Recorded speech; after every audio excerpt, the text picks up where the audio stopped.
everyone, and thanks for joining us on the Devils in the Detail podcast. I'm Raylan. I'm Addie. And I'm Isla. Today's guest is David Thomas, who is one of our representatives for the state of Ohio. Representative Thomas is from Ashtabula County and went to Washington and Lee University in Virginia. Representative Thomas has worked at both the Ohio State House and also the United States House of Representatives before being elected. Now let's get into the interview.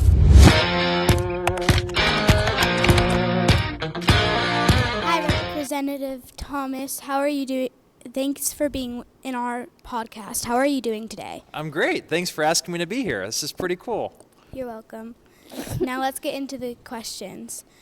What motivated you to become a state representative? So that's a great question. I think I had a day of craziness, and I thought maybe this would be a fun thing to do.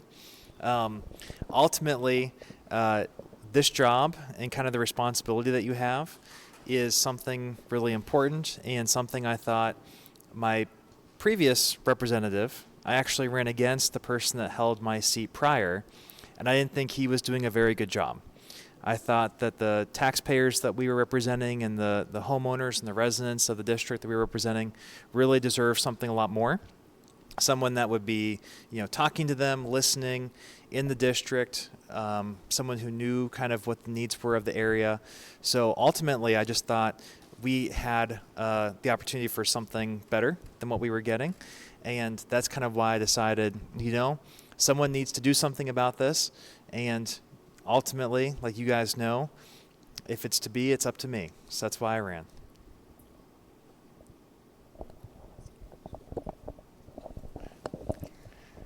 What did you do in 4-H? Oh, you guys really did your research on me. That's going back like 20 years. So I love 4-H, love the fair. I used to camp out there quite a bit. For 4-H, I raised goats. And then I did other projects. So did a project on the weather, did a project on small engine, on gun safety, for example. My sister did a whole bunch of different animals, so I was always with her too for 4-H. But I had a goat named Shiloh. That was my goat project. And then now, every year I'll buy an animal from the fair. And that will be kind of a thing with 4-H kids that help support. And fair's a great time. Love it quite a bit. Are you guys in 4-H? I am. You are? Okay, yeah. That's why you asked. Nice. What do you raise? I am right now in horses, but I used to do shooting sports and chickens. Nice. Horse people are very different than cow people. I learned that at the fair. I had to show all of the animals that were there, so I learned a little bit about all of them. Nice. You learn a lot through raising and being responsible for an animal, especially one then that you have to say goodbye to. Yeah. And that's always a sad night at the fair, the night that they all go away. But you grow up and you get experience through it, so it's good. Yeah. We read that you worked in the federal government in D.C. What was your favorite part about working in our capital? Have you guys ever been to D.C.? Mm-mm. No? Have you? What do you think of D.C.? I love it. You love it? Yeah. Well, it's crazy. The people there are crazy. Federal government is a whole different. Do you know that we're in a shutdown right now? Mm-hmm. Like we don't actually have a federal government kind of operating right now. So there's a lot of different competing interests. There's a lot of people who are involved in the federal government.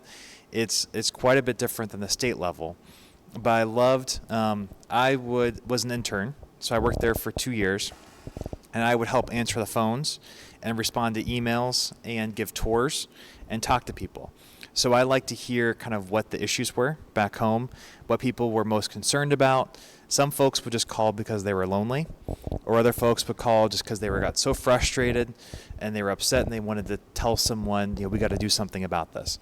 So just being responsive to constituents was what I enjoyed.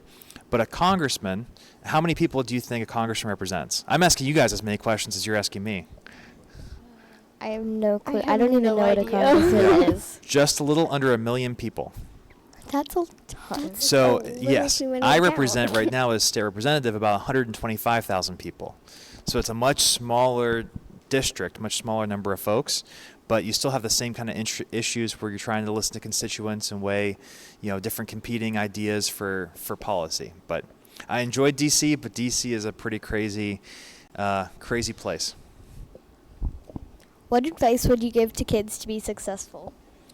Well, I would say do what you're doing now. Always try to say yes to new opportunities. You're in a unique position where you're given a lot of different cool experiences, neat things to try out, and always try new things. Sometimes things will maybe make you uncomfortable, or you'll be afraid to get out of your comfort zone, for example, or to speak to different people, or stick your neck out in a sense. But if you're willing to just try those new experiences, say yes, and take up something different, you'll kind of see, where are my skills at? Where am I comfortable? What do I get motivated by? What do I get excited by? And then you'll be able to just kind of have that experience to take down that road and enjoy, versus if you always stay in your comfort lane, if you never really step out and you never really explore, then you don't know what you're missing, and you don't know maybe what you're good at, or something new that you kind of experienced that you didn't realize before. When I went to college, I was planning on being a teacher. I am not a teacher. That's a big jump from a teacher to a state representative. Yeah. Well, actually, surprisingly, it's not. There's a good number of teachers who are state reps. Funny enough. And the education committee. If you guys ever want to come down and testify in front of the education committee, anyone can come and testify. But I learned a lot by exploring that route, but I also learned it wasn't for me. But you never know unless you try. Yeah. That's all we have. Thanks again for being with us today. Oh yeah, you guys were easy. That wasn't bad at all.